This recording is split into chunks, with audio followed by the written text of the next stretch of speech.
Back with another one, another reaction video.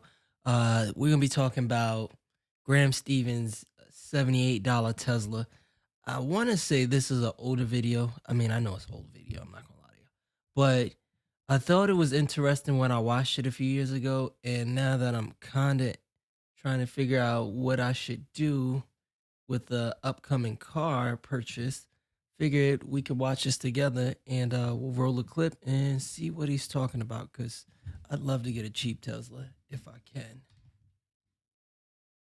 I just bought the $35,000 Tesla Model 3, and just like any 28-year-old millennial would do, I ordered it online without ever having seen it and without ever having driven one before.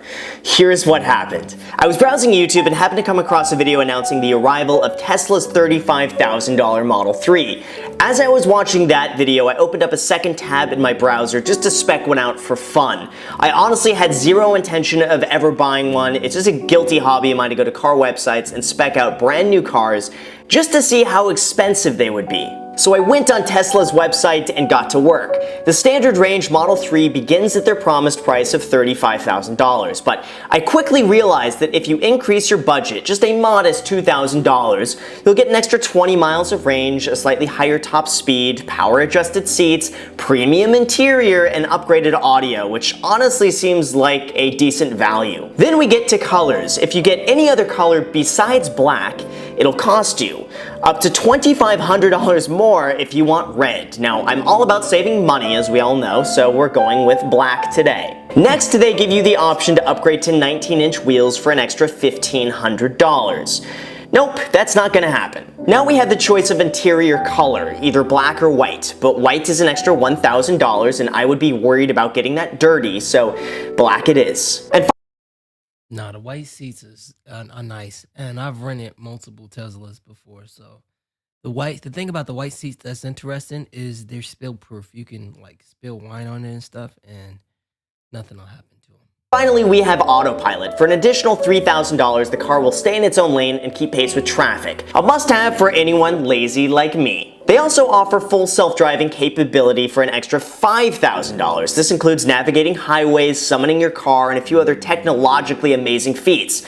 But for $5,000, I think I can just do that myself. So now, within just a few minutes, in less time than it takes to make a bag of popcorn in the microwave, I was done configuring a Tesla Model 3. However, it should come as no surprise that the $35,000 Model 3 is not really a $35,000 Model 3. My just-for-fun spec car with very few options came to a whopping $40,000. That's mad bread.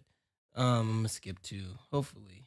Let's keep going because I want to see how he writes. You file your tax return.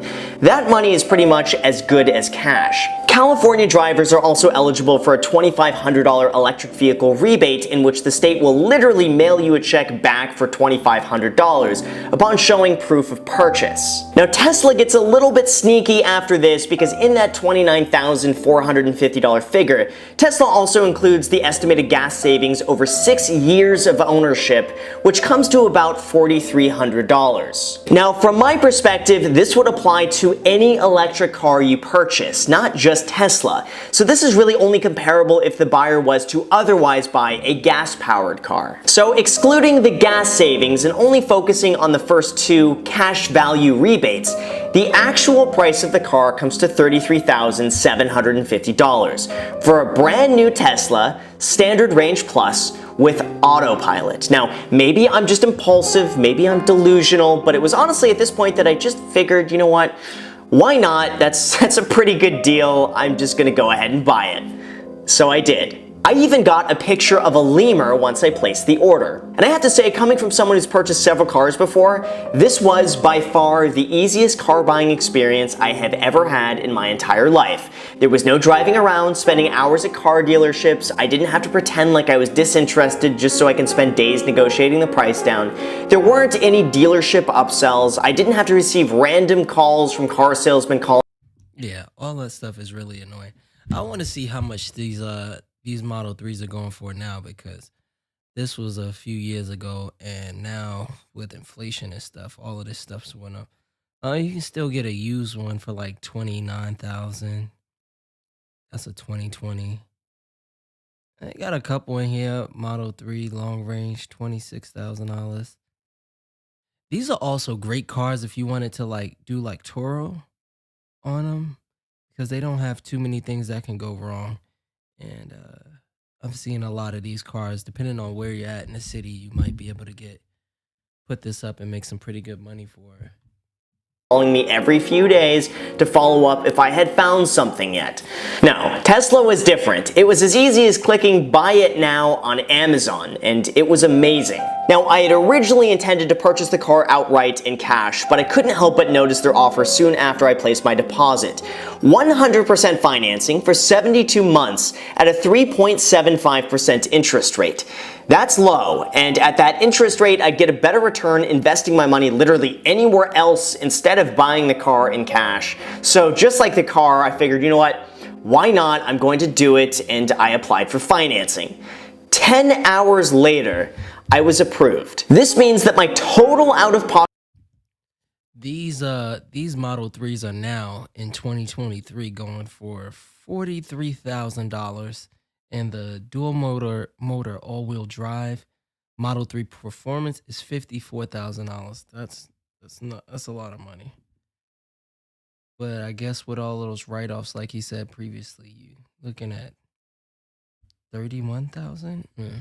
pocket cost to buy a brand new Tesla Model 3 was $4,437.01, which included sales tax, the license fee, and registration. That was it. And now with that out of the way, I couldn't help but wonder, could they actually fulfill their promised delivery time of 2 weeks? So now it's officially 1 week after placing the order with absolutely zero update whatsoever from Tesla. I feel like a kid logging in every single day on the Tesla account just to see if there's any update that's been posted, but there's never any update. Looking online for answers really isn't much better either, because no one else has any clue what's going on and no one has any idea how to make a decent car for longer than out. Like the person's already waited 5 minutes for you. What's another? I just want to know how he saved the money. 5 minutes. So this is the 2019 Tesla Model 3, and today is my first day owning the car. And we're going to be going over all the quirks and features, and then we're going to give it a Graham score. I've always wanted to say that. But no, and also looking over with this properly personally is making a Apple store where there must have been 2 employees for every going through the physical car dealerships to buy cars from. Buy anything in online. That parents still love going to physical stores and like going to an actual bank to deposit is just 100%. You want to start to buy cars and maybe eventually buy houses just online. So you might be wondering now, how did I get this car for $78.39 per month? Well, here's how. Now, because I financed 100% of the car, my only out-of-pocket cost was taxes, insurance, and registration, and that came to $4,437.01. Now, because I financed the cost of the car, this means I now have a monthly car payment to make. This car payment is $640 per month, which works out to be $7,680 per year. This means that my total cost to buy this car in the first year, including monthly payments, taxes, license, and registration, comes to $12,117 and, of course, 1 cent. However, even though I've paid that amount out of pocket, I will get back $2,500 from California's EV rebate program. I'll get back another $3,780 from the federal tax credit, which remember is all money that I get back. And that brings down my total cost of ownership in the first year to $5,867.01. But wait, there's more. It gets even better because I bought this car specifically for business use, which means the $1,438 in interest that I pay financing the car is a tax write-off. I also get to write off the $4,437 in taxes, licensing, and registration as a tax write-off. I can also depreciate the value of the car about $8,200 in the first year. All of that combined works out to be about a $14,000 tax write-off, which should save me about $4,925 in taxes. So remember, like I said, my total out-of-pocket cost to buy this car in the first year is $5,867.01. Plus, on top of that, like I said, I'm saving $4,926 on my taxes. taxes, which means that when you reduce that from the total amount and you divide that over a year, it's effectively like I'm buying a brand new Tesla Model 3 for the out-of-pocket cost of $78.39 per month. And realistically, this works out to be a free car when you consider that most of that $640 a month car payment is principal, it's not interest. And also the fact that I'm leveraging my money by borrowing it at 3.75% to go and invest it elsewhere that will actually make me more money than paying down the car in full in cash. But no, in terms of actual out-of-pocket net cost to own the car, $78.39 per month for a Tesla Model 3, brand new. So here's a fun little thing right That's not bad. The sad part about that is I think most of those plans, those programs, I don't think we still do that anymore. Like the federal tax write-offs, I don't think you get those anymore. So I don't know if we can still do that, unfortunately. Wait, hold up. Eligible customers may receive a tax credit of up to $4,000 or up to 30% of the purchase. Okay, maybe they still might be doing it. Ah, that's interesting. On January 7th, what to know about the 7,500 IRS EV tax credit for electric cars? I guess if you're somebody that's interested in getting an electric car, then that'd be cool.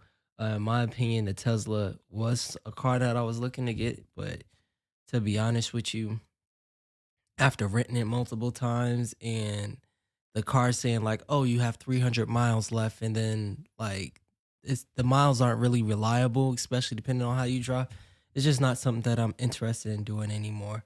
So I may stick with a gas car when I get my next car. So anyways, that's all I got for y'all. Hit the like, comment, share, subscribe, and